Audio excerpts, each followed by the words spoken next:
Et à la chôte de Shabbat.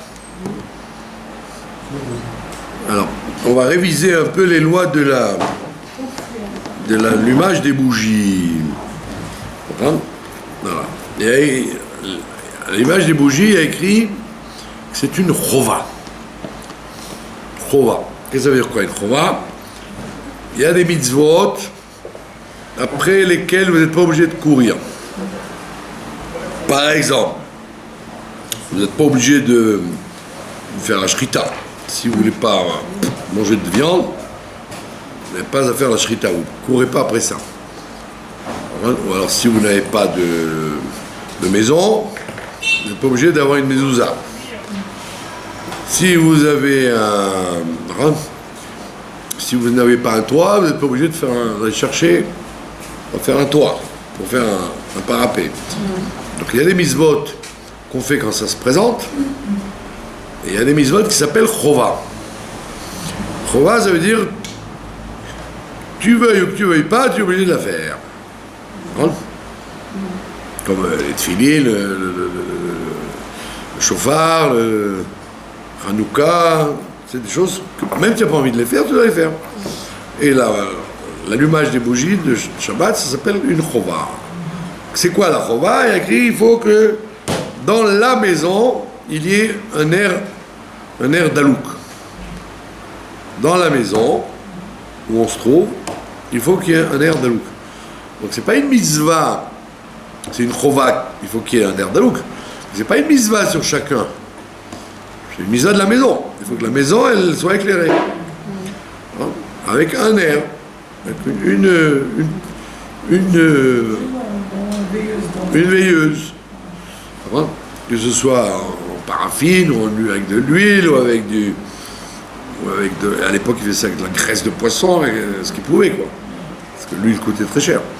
Donc, il suffit qu'il y ait une personne dans la maison qui allume, et on a rempli donc l'obligation d'avoir de la lumière dans la maison. L'air d'alouk. D'accord? Donc, en plus, il n'y a même pas besoin qu'il y en ait plusieurs. À l'origine, c'était une. Maintenant, il y a des gens qui ont dit c'est mieux deux parce que le mot ner en hébreu, la gematria c'est 250. D'accord?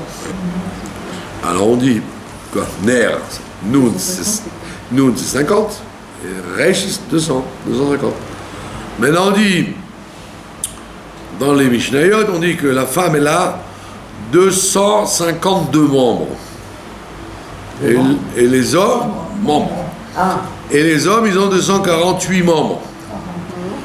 Alors, chez moi, 248 et 252, ça fait combien? Ça fait 500. C'est pour ça qu'on a instauré le minhag d'allumer deux. Un par rapport à l'homme et un par rapport à la femme. Donc, à l'origine, donc, il suffirait qu'il y ait un. Maintenant, s'il y a un couple, par exemple, ça ferait deux pour pouvoir faire le mariage entre les 252 membres de la femme et les 248 membres de l'homme. Mais si on n'a pas, par exemple, on n'en a qu'une, ça peut arriver.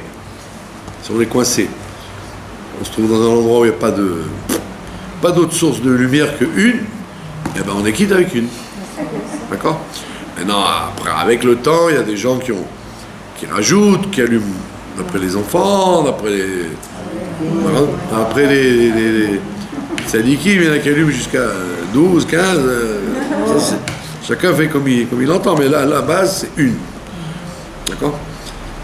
Alors maintenant, que se passe-t-il s'il y a plusieurs personnes différentes dans la maison? D'accord? Par exemple, vous invitez chez vous invitez des amis, votre fille, votre belle-fille, alors, il y en a qui disent que, puisqu'il y a de la lumière dans la maison, donc les gens qui viennent, ils n'ont rien à rajouter. D'accord? Maintenant, on dit non, on peut considérer, puisque en fait, chacun a pris sur lui maintenant. Les gens, ils ont pris sur eux. Une personne qui a l'habitude d'allumer chez elle, elle n'a pas envie de ne pas allumer quand elle est ailleurs. D'accord? Donc, en général, alors il y a deux options. Il y a une théorie qui dit que puisque la raison pour laquelle on allume, c'est pour profiter de la lumière. Parce qu'on mange, et comme on mange, les gens n'aiment pas manger dans l'obscurité, et donc, pour profiter de la lumière, c'est agréable d'avoir beaucoup de lumière. Donc il y a des décisionnaires, le Tosfot par exemple, il dit le supplément de lumière donne un supplément de joie, de satisfaction. Plus il y a de lumière, et plus on est content. Donc sur le supplément, on peut faire une bénédiction. Donc il n'y a pas que sur la base de la personne qu'on peut faire une bénédiction, on peut même faire sur des bougies qu'on rajouterait, des lumières qu'on rajouterait. Maintenant, nous, on vit dans une génération où on ne se contente pas des lumières avec du feu, on a dû prendre la grande invention de M. Edison, qui a droit au monde futur, puisque grâce à lui, on n'est pas compte le nombre de prodiges qu'on peut faire grâce à lui. Médicalement, confort, hein. Donc c'est sûr qu'il a un monde futur, cet homme-là. Et donc, nous, quand on parle de bougies ou de veilleuses, on ne voit pas tellement l'intérêt par rapport à la puissance des lumières électriques qu'on a aujourd'hui, qui est clair, de rendre beaucoup plus fort qu'au Palais de Versailles avec les chandelles de Louis XIV. Mais on dit malgré tout, on considère à l'envers. On dit la base de la mitzvah, c'est la bougie ou la veilleuse, et la lumière électrique, c'est un complément. On le fait à l'envers. On dit là où je fais la bracha et là où je fais la mitzvah, c'est ma petite bougie ou ma petite veilleuse, et ma lumière électrique, elle est là pour compléter mon confort d'être agréablement servi grâce à la lumière. D'accord? Donc, comment on appelle ça, le fait qu'on rajoute de la lumière, on a dit, ça rajoute de la joie. Et donc, d'après le Tosfot, même si quelqu'un allume au même endroit qu'une autre personne, même endroit, sur la même table ou sur la même pièce, d'après le Tosfot, ça justifie une bracha, puisque rajoute de la lumière, tu rajoutes de la joie. Ça, c'est une chita. Maintenant, il y a une autre école qui dit non, le supplément ne nécessiterait pas une bracha. Donc, qu'est-ce qu'on fait dans ce cas-là? Alors, ceux qui tiennent que le supplément ne marche pas, eh ben, ils disent, si une personne vient s'inviter chez une personne qui allume déjà, elle peut allumer, mais elle ne fera pas la bracha. Parce que le supplément ne justifierait pas. Alors à ce moment-là, on a une autre option, c'est que, étant donné qu'on vit dans des appartements où il n'y a pas qu'une pièce, il y a une cuisine, il y a une salle à manger, un salon, des chambres à coucher, etc. Il y a en général plusieurs unités qui s'appellent baït. La preuve, c'est qu'on met une mezouza sur chaque baït. Baït, ça veut dire, de la base de baït, ça veut dire 4 sur 4. 4 coudées sur 4 coudées. C'est-à-dire 2 mètres sur 2 mètres. À partir de 2 mètres sur 2 mètres, ça s'appelle une chambre. Un carré de 4 sur 4, ça s'appelle une chambre. Maintenant, donc dans un appartement, il y a plusieurs unités de baït. Et donc à ce moment-là, vous pouvez sortir du problème en disant personne allume dans telle pièce, et une autre personne peut allumer dans une autre pièce.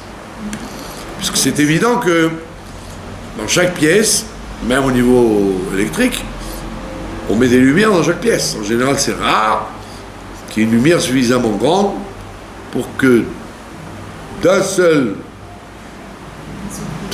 lustre ou d'une seule source de lumière, ça éclaire toute une maison. Donc en général, on met des lumières dans chaque pièce. Donc de la même façon qu'on met des lumières électriques dans chaque pièce, donc on peut concevoir de dire, par exemple, aux invités, vous avez une pièce, donc vous pouvez allumer dans votre pièce. La cuisine, c'est une pièce à part. Le salon, c'est une pièce à part, parce que c'est des unités séparées. Et à ce moment-là, on est tranquille. Ça peut puisque être dangereux, les gens qui vont dans une pièce qui doivent dormir et allumer, ils ont l'habitude d'allumer par exemple 4 bougies. Alors il vaut mieux qu'ils allument une ou deux pour éviter, comme vous dites, pour éviter de mettre le feu. D'allumer, réduire en quantité pour pouvoir faire la bracha sur une ou deux. Surtout qu'en règle générale, quand on est invité, à moins d'amener sa propre quantité de bougies, en général, quand on est invité quelque part, on se contente de une ou deux. On n'impose pas aux gens qui vous invitent le nombre de bougies qu'on a l'habitude d'allumer. Si quelqu'un il allume 8, il n'a pas le droit de dire donne-moi 8. Sauf s'il les amène lui, ok. Mais s'il les amène pas, et que le balabaït, comme on dit, le propriétaire de la maison, il lui propose pas un nombre de 8, il se contentera de 2.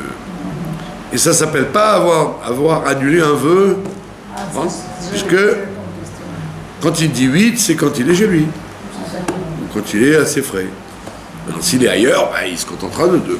Comme les gens font dans les hôtels quand ils sont invités, ils n'allument pas. Dans les hôtels en général, ils n'amènent pas leur lumière. C'est l'hôtel qui leur fournit, il leur fournit en général 2. Donc, pour éviter le danger, donc on diminuera. Mais c'est mieux d'allumer dans une autre pièce, en faisant attention, que d'allumer sur la même table et de prendre le risque de faire une bracha peut-être pour rien. D'accord ? Ça c'est la base. Maintenant, si vous êtes, disons que vous avez une opportunité de déjeuner, de manger chez les gens, mais vous ne dormez pas chez eux. Bon, rentrez chez vous. Donc votre situation se coupe en deux. L'endroit où je mange et l'endroit où je dors. Alors, dans ce cas-là, on te dit, ou tu allumes l'endroit où tu manges, ou tu allumes dans l'endroit où tu dors. Donc tu peux allumer même avant, plein jour, bien avant, à partir de ce qu'on appelle plag à mincha, la coupure de l'après-midi en deux.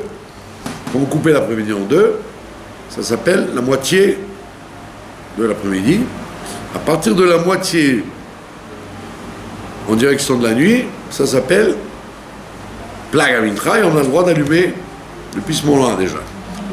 Avant, ça n'a aucun sens. Vraiment, ça n'a aucun sens, puis ça s'appelle plein jour. Or, la raison des lumières, c'est pour éclairer vers la nuit, pas vers le jour. Donc, à ce moment-là, vous pouvez allumer même à plag à mincha, mais à condition que vos lumières restent toujours allumées quand vous rentrerez en pleine nuit de la maison où vous allez souper ou déjeuner. D'accord ? Enfin, souper. Vous avez compris ? Donc c'est pour ça qu'on te dit, il faut que les lumières soient assez longues. Donc soit c'est des lumières à huile qui tiennent longtemps, ou soit c'est des lumières en paraffine, alors il faut qu'elles soient hautes, ou c'est des lumières en base d'aluminium, il faut que ça dure 3-4 heures. Ou alors, vous avez une autre idée, c'est de considérer la lumière électrique comme complémentaire.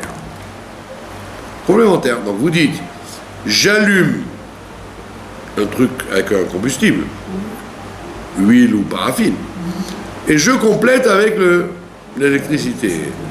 Et donc quand je fais mon allumage, j'allume mon électricité et j'allume ma bougie en même temps.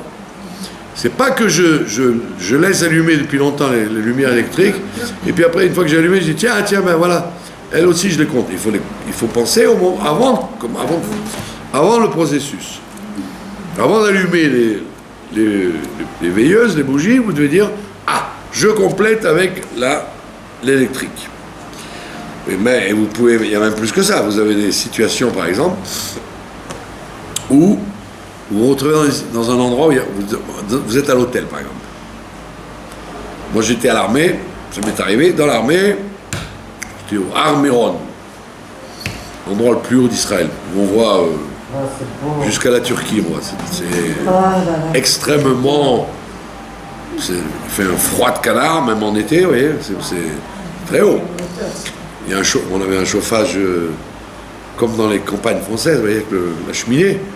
Et quand je suis arrivé là-bas, j'ai dit, ils s'en foutent, c'est quoi ce truc-là Il fait une chaleur de mourir, ils ont un chauffage avec charbon, ils s'en foutent. Dès que la nuit est arrivée, mais on gelait comme si on était en Suisse, en Haute-Suisse. Donc j'étais bien content qu'il y ait un chauffage.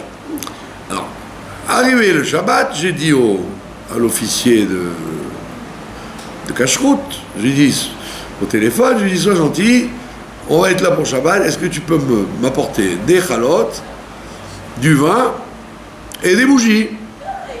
Le reste, je me débrouille, le reste, il y a des entrepôts pleins de fromage, de charcuterie, tu meurs pas de faim, quoi. Mais au moins ça, en moins de moi, des chalotes, des bougies et du vin.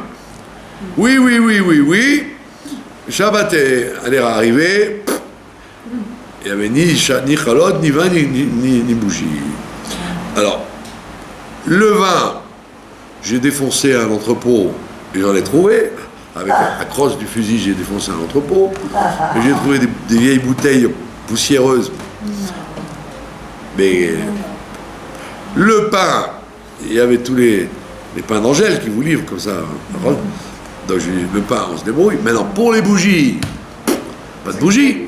Donc qu'est-ce que j'ai fait? J'ai allumé les néons et j'ai dit aux soldats, je leur ai dit, écoutez, taisez-vous, je fais la bracha et je vous en quitte l'allumage des bougies de Shabbat. Ils m'ont dit, mais quoi? Mais c'est pas des bougies, c'est des néons. Donc, si vous n'avez pas de recours, vous pouvez vous rendre quitte avec un allumage électrique. Que ce soit de l'incandescent ou du LED. Ça n'a pas d'importance parce que c'est pas comme à Hanouka où on exige un combustible et une mèche. Là, il faut que ça brille. Ça brille le LED ou le... Maintenant, la même situation peut se présenter sans être à l'armée ou à Hermon dans l'hôtel.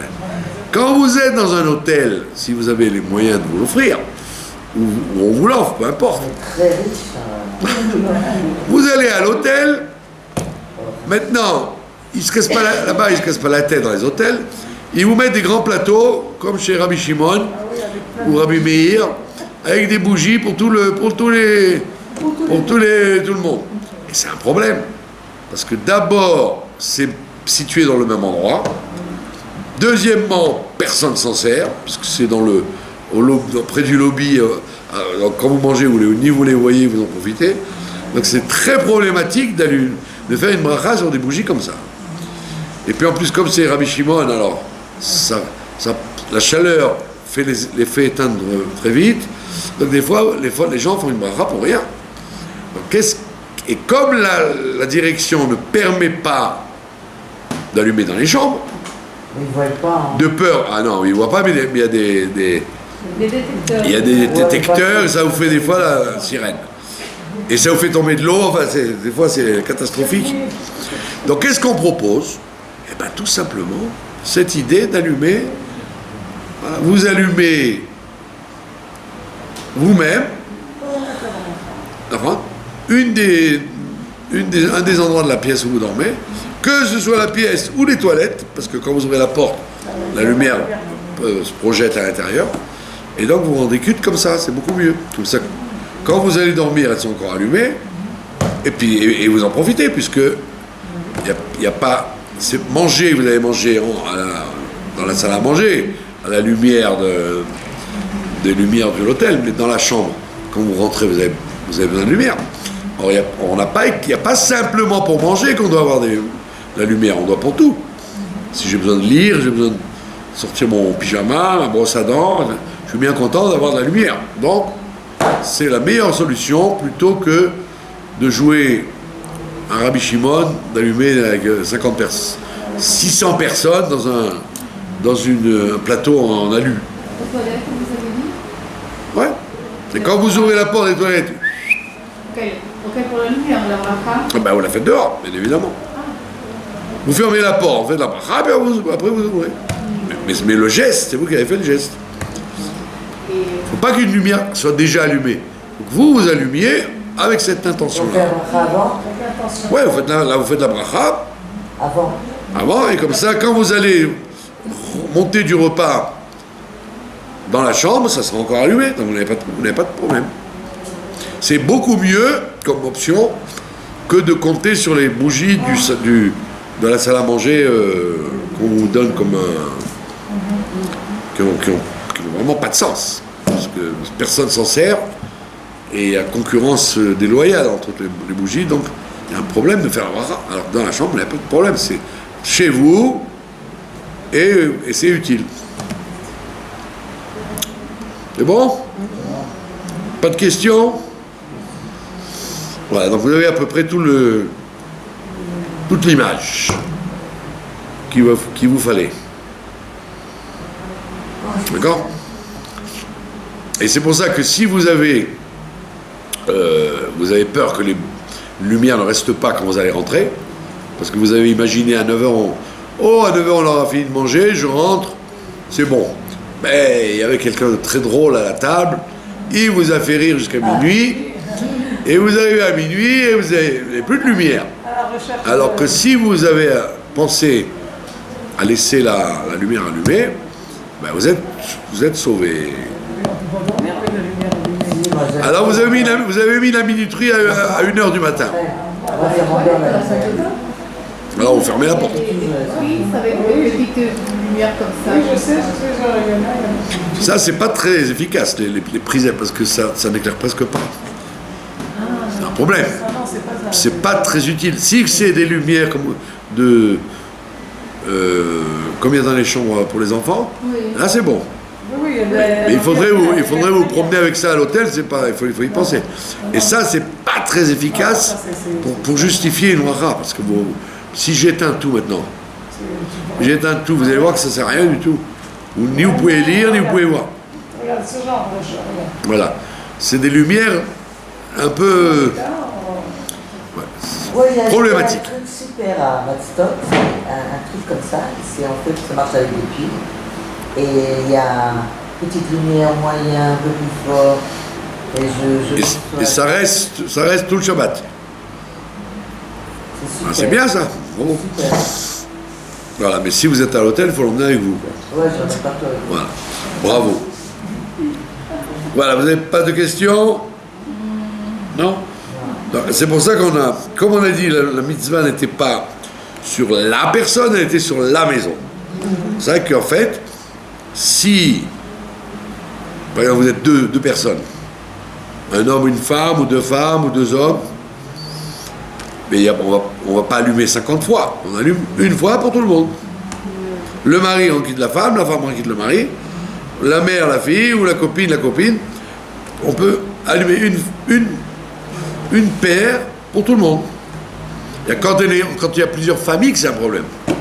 Moi j'ai l'habitude d'allumer 7 bougies le vendredi soir. Baruch Hashem. Je les allume chez ma fille. Ma fille, elle allume la première, puisque c'est son mari à elle. Et elle fait la bracha. Et je lui dis alors, je fais la bracha. Elle m'a dit non, t'as dit amen à la mienne.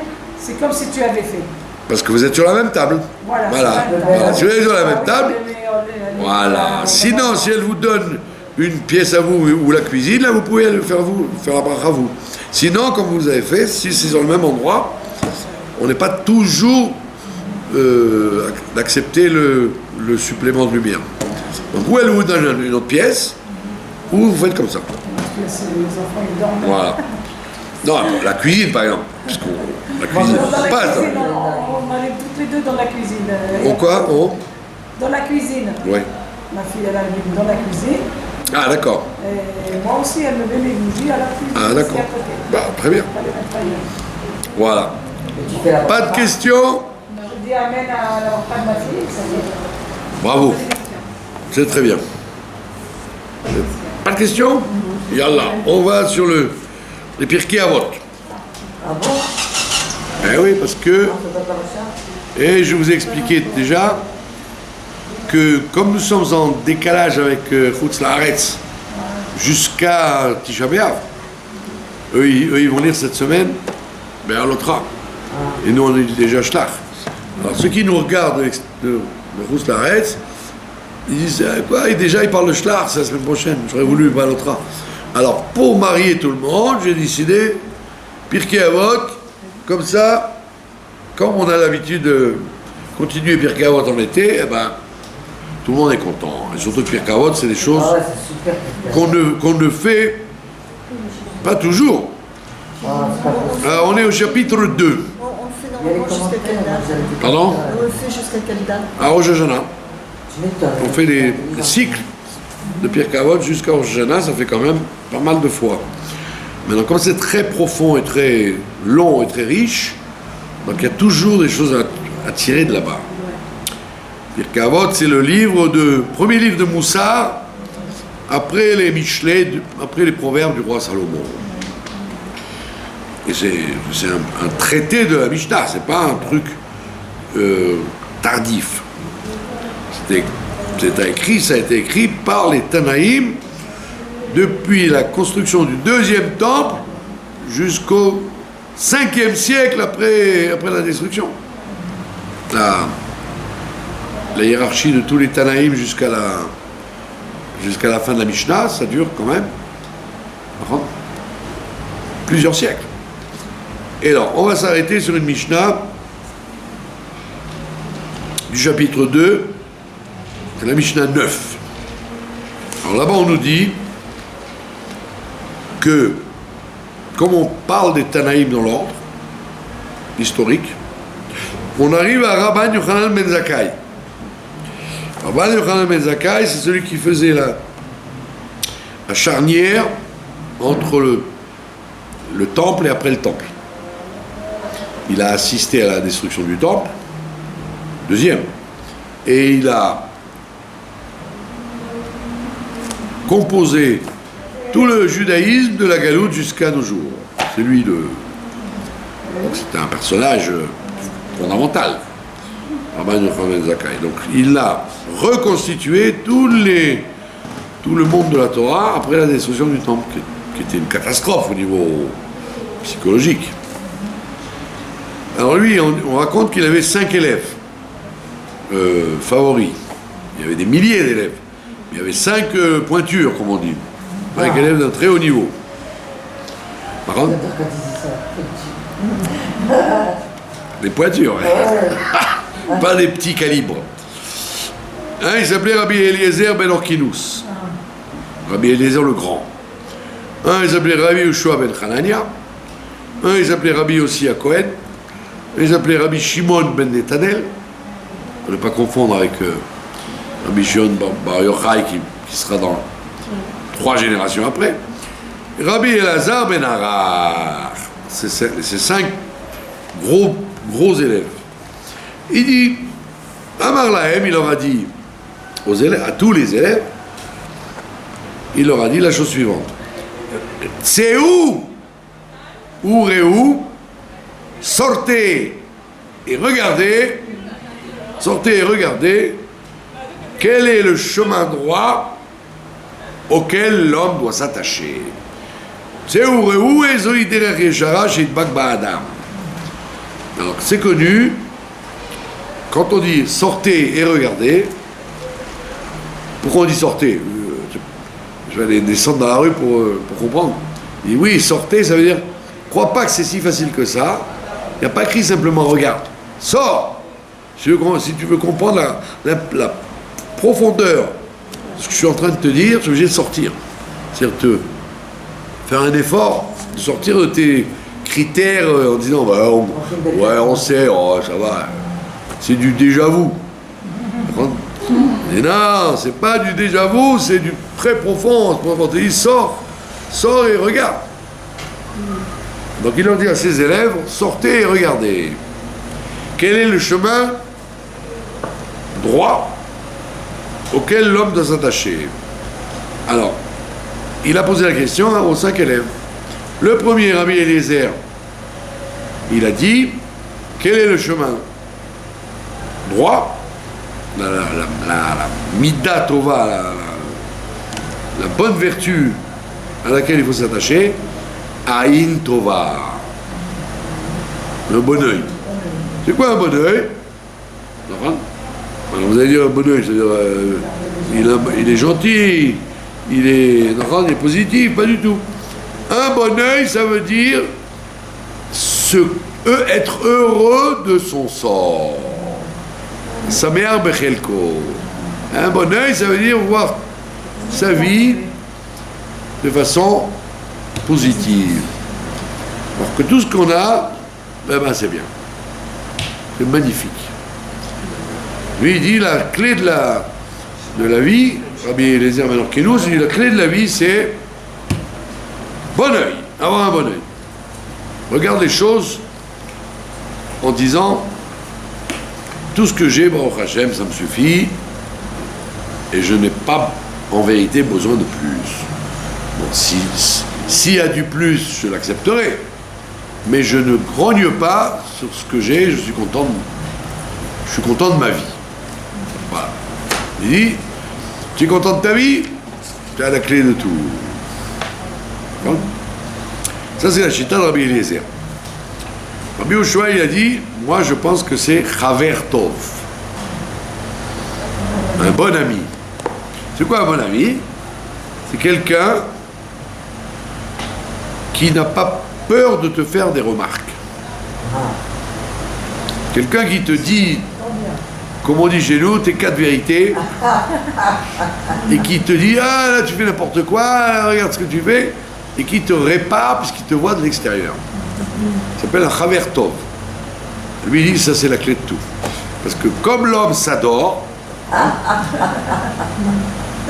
l'amour cache toutes les fautes. L'amour de qui? De soi. L'amour rend aveugle.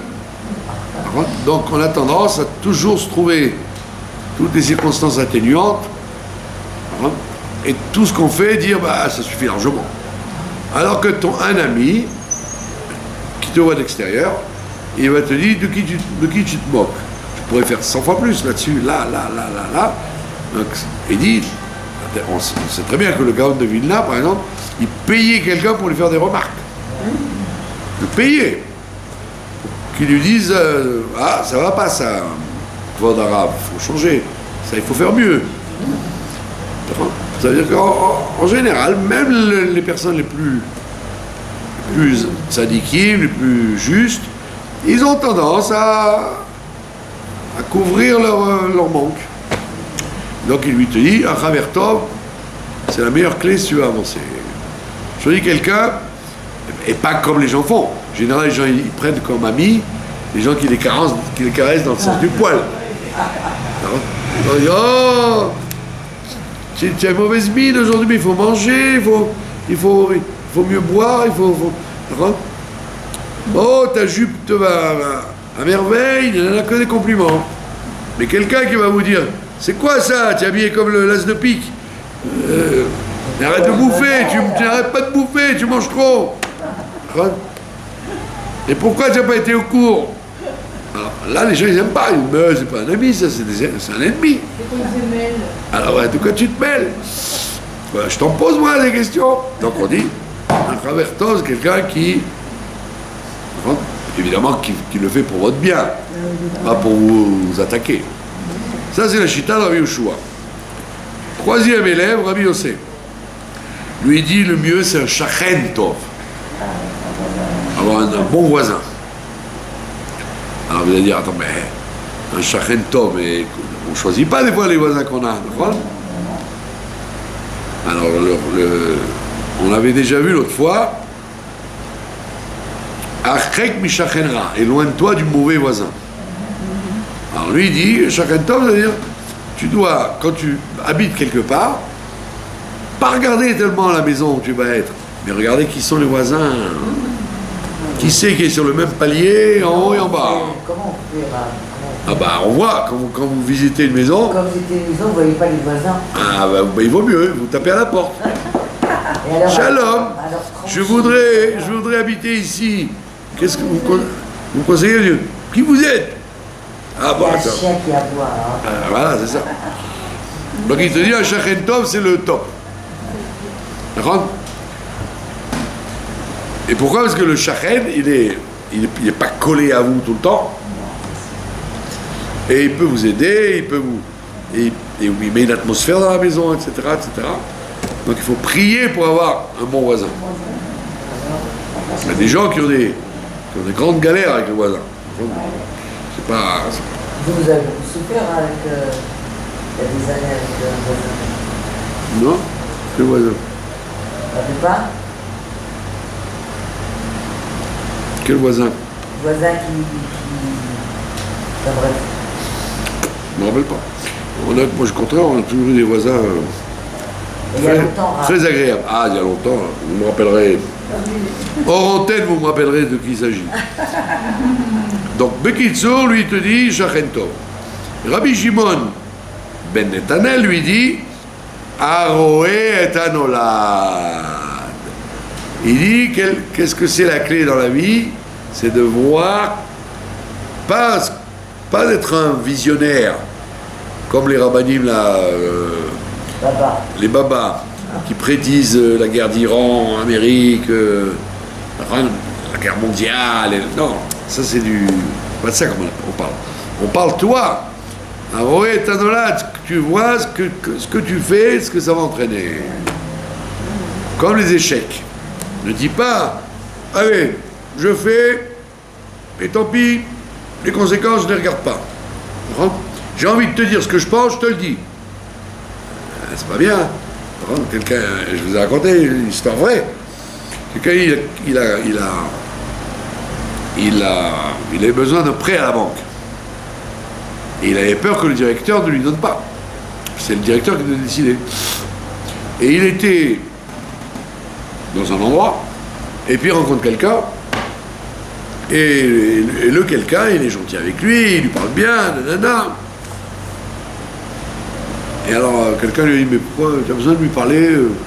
Ça va, tu rencontres quelqu'un, tu n'as pas besoin de faire tout ça. Mais non, pourquoi? J'ai voulu sympathiser avec lui. Quelques jours après, quand il était à la banque, c'était lui le directeur. Et donc il a eu le prêt parce qu'il avait eu un bon contact avec lui. Donc on te dit, Arouet Anolad, ça veut dire, fais pas le malin, en disant, moi je n'ai rien à faire, d'accord? Je dis ce que j'ai envie de dire. Non, tu peux jamais savoir, peut-être ferme ta bouche, parce que peut-être que cette personne-là, dans une demi-heure, tu auras besoin d'elle pour un truc très grave. Et si tu l'as tordu, et ne dis pas, oh, moi je regarde pas la suite, je fais en fonction du maintenant.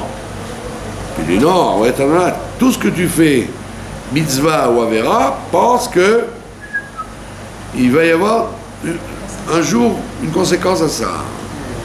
Et ne dis pas, après moi le déluge. Il n'y a pas après moi le déluge. Tout ce que tu fais peut un jour avoir des conséquences, et c'est ça que tu dois faire quand tu penses, tu parles, tu agis, tu dois dire. Quel est le mot en français pour dire ça?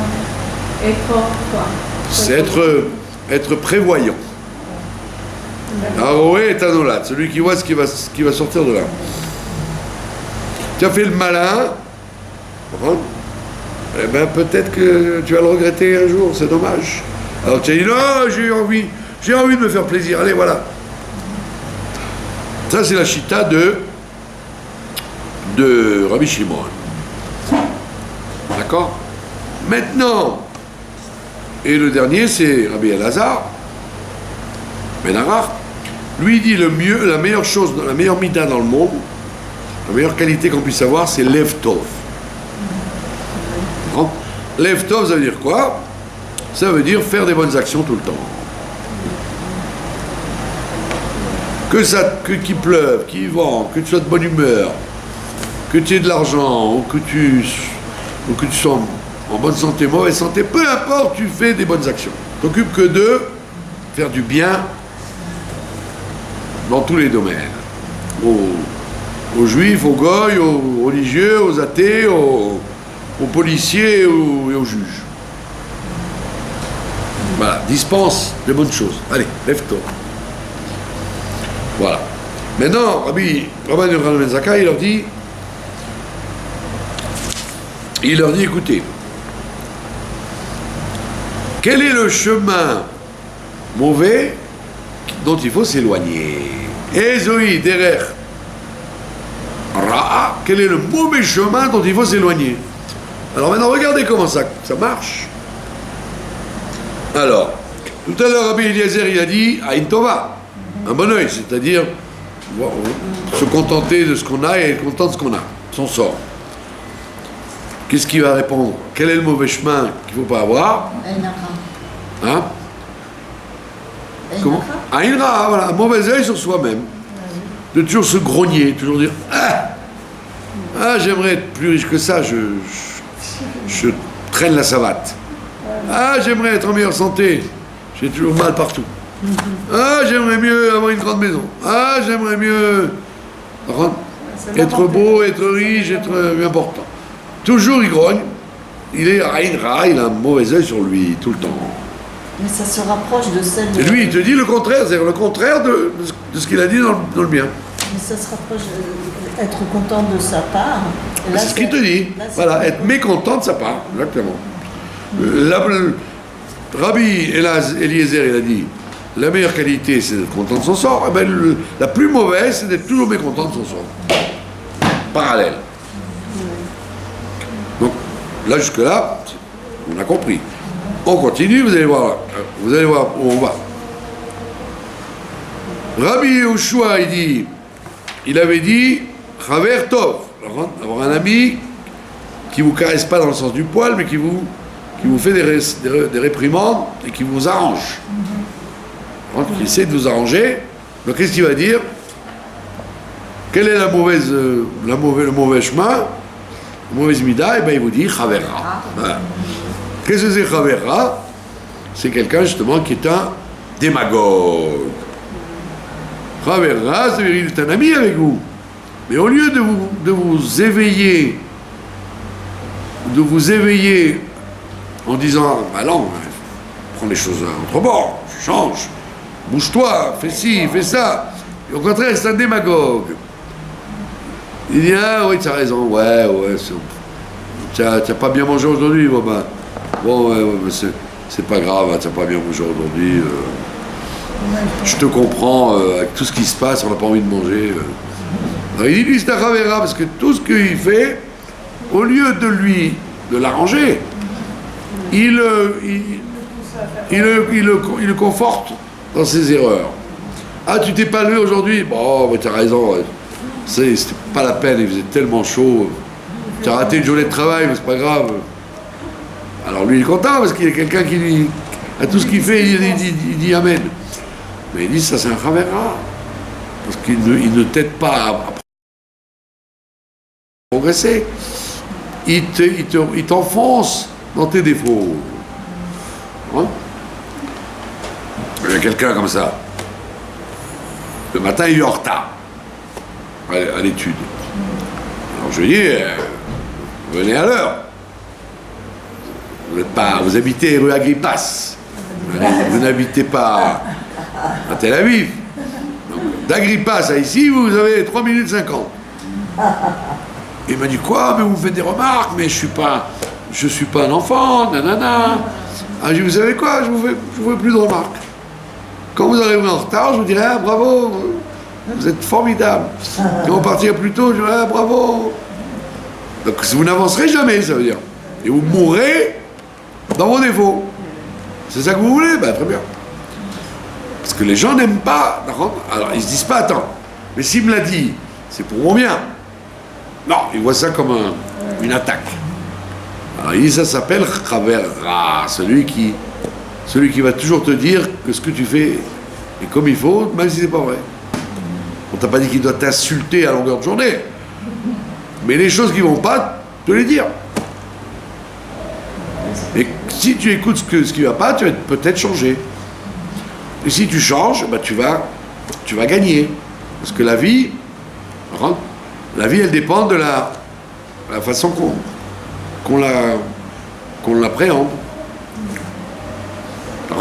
Quelqu'un qui a toujours des histoires, des problèmes, c'est qu'en vérité, toujours, il est en train de voir le mal dans les choses. Si vous voyez le bien chez son conjoint, chez ses parents, chez ses enfants, chez ses amis, chez ses ennemis, alors si vous voyez du rose, eh ben on lui renverrait des roses. Et comme il voit que du noir, alors on lui renvoie du noir. Alors s'il a un bon ami, il va lui dire, écoute, ça suffit de toujours négativiser, rendre ta vie et tes relations et tout, ça va, die, change de disque. Alors si c'est un ami, alors il va dire, bon, tu as raison, peut-être que je vais changer. Je vais commencer à voir le verre à moitié plein au lieu de voir le verre à moitié vide. Donc c'est ce qu'il te dit, Rabbi Yoshua, Chavera, c'est une catastrophe parce que il se prend pour un Chaver Tov, mais c'est en vérité un Chavera. Parce qu'il ne t'aide pas à évoluer. Maintenant, comme on le voit, le suivant, vous allez le deviner encore une fois. Rabbi Yossé, il avait dit que le mieux c'était d'avoir un shachen tov, un bon voisin. Que va vous dire Rabbi Yossé? Ben, un shachen ra. Tac, tac, le pendant. Ça paraît même un peu facile, quoi. Shachenra, ça veut dire quelqu'un qui te rend la vie amère, parce que tu mets la musique un peu forte, avec le balai, il tape. Tu as renversé une goutte de lait dans le couloir, il te dit, ouais, on paye les escaliers, vous salissez, Alors qu'un Shachenra, c'est une catastrophe, c'est ce que dit Rabbi aussi. Maintenant, le plus étonnant, c'est maintenant. C'est le plus étonnant, c'est maintenant. Rabbi Shimon, il avait dit que le meilleur chemin, c'est le Aroé Tanolad, celui qui voit ce qui va découler de ce qu'il fait. Il fait une action, il réfléchit bien à ce que ça va impliquer. Tu n'as pas voulu lui dire bonjour parce qu'il a une sale tête, mais peut-être si tu lui avais dit bonjour, ça t'aurait apporté des avantages par la suite. Alors il vaut mieux être intéressé dans ce domaine-là plutôt que de dire non, moi je m'intéresse pas à la suite, moi je suis le chef Jamaï. Il a une sale tête, dis pas bonjour. Dis bonjour, parce que tu sais jamais ce qui va découler de là. Alors maintenant, lui il dit à l'envers, c'est quoi le chemin, le mauvais chemin, le contraire de celui qui doit voir ce qui va découler, Aroé Tanolad? Il dit un truc qui n'a rien à voir. Il dit c'est celui qui emprunte et qui ne rembourse pas. Ah, c'est quoi lui? Rabbi Shimon, il dit le chemin bon, le meilleur chemin, c'est de voir ce qui va se passer. Il dit le mauvais chemin, c'est l'emprunteur qui ne remboursera pas. Et il dit que ce soit celui qui emprunte de l'homme, c'est comme s'il empruntait de Dieu. Amakom Baruchu, comme c'est écrit dans le Tehilim, l'Ové Racha, il emprunte le méchant, mais l'O Yeshalem, et il ne payera pas. C'est quel Tehilim? Tehilim Lamed Zayin. L'Ové Racha, mais l'O Yeshalem. Et par contre, le Tzadik, Ronen Venoten, alors que le Tzadik, il est gentil et il donne. Donc, Comment il le dit en hébreu, celui qui emprunte Lové, à Lové veno meshalem, comme il dit dans le Télim, Lové racha velo yeshalem. Lové racha, il emprunte. Le méchant emprunte et il ne payera pas. Alors les commentateurs, ils disent, attends, j'ai pas compris. Tous les autres, ils ont dit exactement l'un vis-à-vis de l'autre, l'un vis-à-vis de l'autre.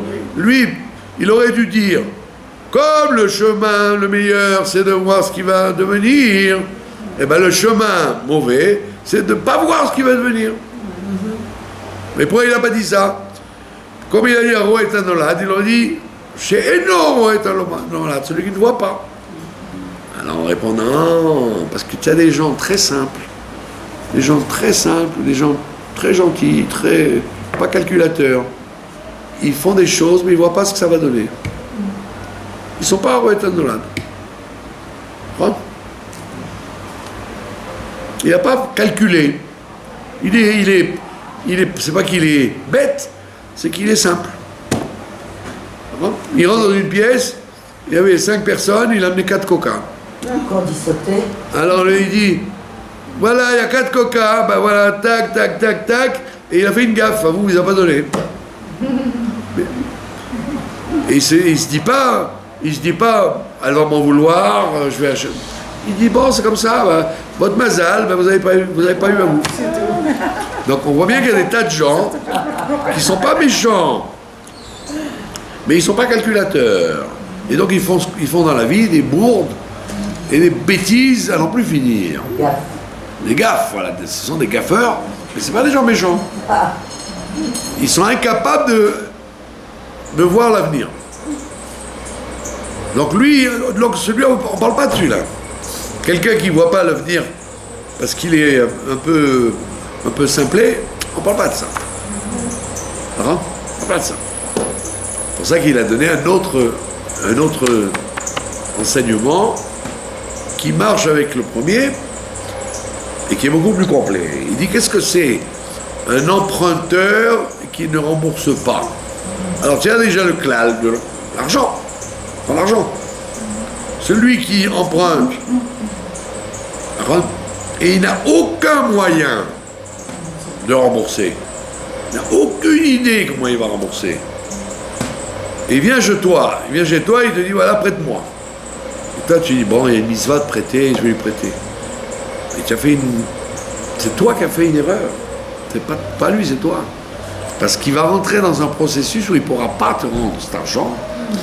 Et donc, tu l'auras mis en situation de voleur, de rachat. Alors que tu aurais dû lui dire, monsieur, vous voulez me rembourser? Avec quoi vous allez me rembourser, s'il vous plaît? Alors il te répondra, Hachem Yazor, Dieu va aider. Il dit, Dieu va aider, alors je ne vous prête pas. Et comme ça, tu lui rends service. Tu lui rends service parce qu'il pourra. Il n'y a pas, mais il n'y a pas. Il n'y a pas. Les gens normaux, quand ils n'ont pas d'argent, ben ils ne font pas. C'est pas qu'ils disent, bon, je vais emprunter, je vais quand même faire. Non, tu n'as pas d'argent, ne fais pas. Vis au niveau de tes moyens. Tu as 100 shekels, ben dépense 100 shekels, ne dépense pas 300. Donc ça, c'est dans l'argent. Celui qui n'a pas vu l'avenir et qui compte sur Dieu, ça, c'est pas de la confiance. Pas de la confiance. C'est de la négligence. Comme Dieu ne t'a pas prouvé, ne t'a pas garanti qu'il va t'amener cet argent, n'emprunte pas.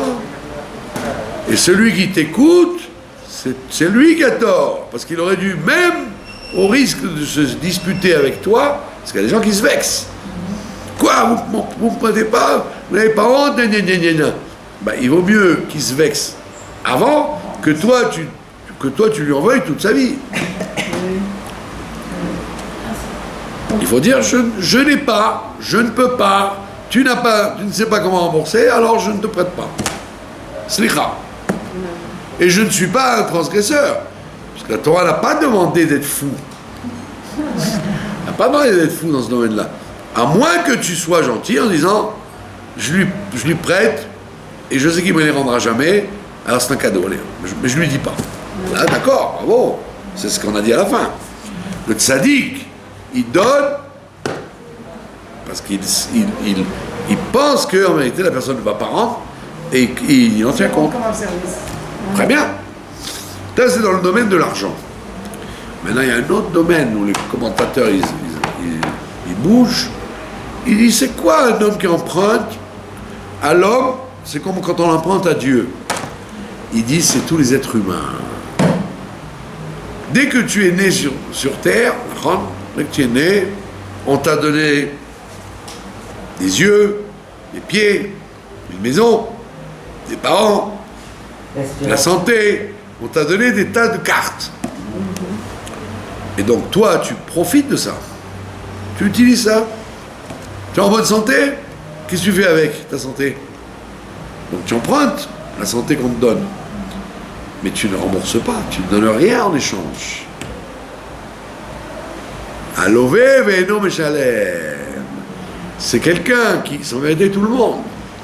C'est tous les êtres humains, quand ils sont nés, ils ont eu des cartes qu'on leur a données dans les mains. Alors comment on fait pour rendre? Et ils n'exploitent pas ces cartes pour être utiles à l'humanité. Ça veut dire, moi je connais des gens très riches. Pas parce qu'ils ont travaillé, l'héritage ou des... Ils ne donnent rien. Mais quand je vous dis donnent rien, c'est qu'ils ne donnent même pas dans la boîte là. Des barres de fer inoxydables. D'accord? Donc, tant mieux pour eux. Mais c'est ce qu'on appelle l'ové. L'ové, tu empruntes. Dieu il t'a donné ça dans la main. La santé, une force de parler, une force d'agir. Et qu'est-ce que tu fais avec? Qu'est-ce que tu fais avec? Il dit ça, c'est la plus mauvaise mida qui soit. C'est le contraire de l'autre. Le contraire, l'autre il a dit tout ce que tu fais, réfléchis ce que ça va entraîner. Roet anolat. Pense à ce qui va se passer à la suite. Lui, non seulement il pense pas à ce qui va se passer à la suite, mais il n'arrête pas d'emprunter au bon Dieu et aux gens. Mais il ne pense jamais à renvoyer l'ascenseur. Donc il te dit, avec Dieu, c'est très grave. Dieu il t'a donné des capacités, tu ne donnes rien pour ça. Et avec les gens aussi, tu empruntes aux gens. Tu demandes des services. Tu rends des services, des renseignements, des avantages, des cadeaux. Et jamais tu ne penses à renvoyer l'ascenseur. Il dit ça, c'est la plus mauvaise mida qui soit. Que n'importe quel service qu'on t'a rendu, tu dois renvoyer l'ascenseur. Ça commence par un bonjour, ça peut arriver jusqu'à beaucoup. Alors il y a des gens qui sont profondément égoïstes, ça veut dire. C'est-à-dire ils te connaissent pour te demander quelque chose, et jamais ils te rendront la monnaie de la pièce. Et ils le feront pas par... on te dit même avec intérêt. Avec intérêt tu dois le faire, mais fais-le. Avec intérêt en disant, comme il a été gentil avec moi, je vais être gentil avec lui. C'est intéressé, peu importe. Et c'est des fois catastrophique. Vous avez des gens, ils ne connaissent les autres, les proches, les loin, les amis, les ennemis, que pour pomper. Lové, tu empruntes à la personne. Mais la personne, même si elle ne te demande pas, tu dois lui rendre. Tu dois lui rendre. Si elle t'a fait un service il y a 20 ans, 20 ans après, tu dois dire, vous vous rappelez que vous m'aviez fait ça il y a 20 ans? Et ben voilà, maintenant je vous rends votre service. Ah lui, j'ai oublié, je ne me rappelle même pas vous avez fait un service. Mais moi, je m'en rappelle. Et donc, il dit, la mauvaise... Voilà, il dit que c'est la plus mauvaise mida qui soit. C'est vraiment le contraire de celui qui voit le Aroet Anola. Quelqu'un qui n'a aucune gratitude, aucune conscience que ce qu'on lui a fait, il faut le rendre. C'est un un prêt. Tout ce qu'on te fait, c'est un prêt. Même ce que quelqu'un t'a donné 1000 shekels, et je te les donne, et c'est pas, tu me les rends pas.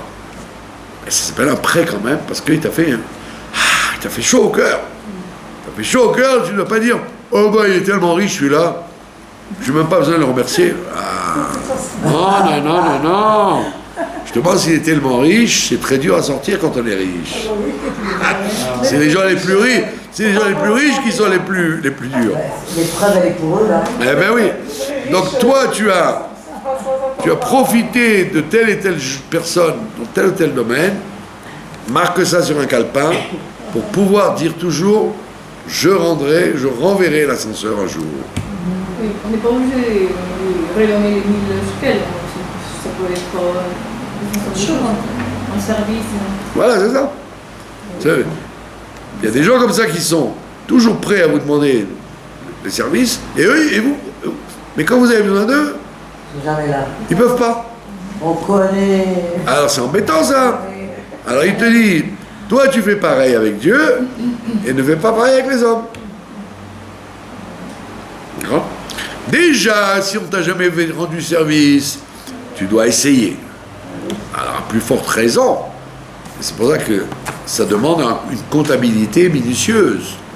Parce que si on t'a rendu service et que tu l'as oublié, c'est que tu es tellement égoïste que tu penses que le monde t'appartient. Donc tu dis non, tout ce qu'on t'a fait, même de te dire bonjour ou de t'ouvrir la porte, ça demande à être rendu. Pas forcément à la personne, en fait. Ça peut être Oui. à quelqu'un d'autre. Non, il faut au moins que ce soit en direct. Maintenant, si c'est général, très bien.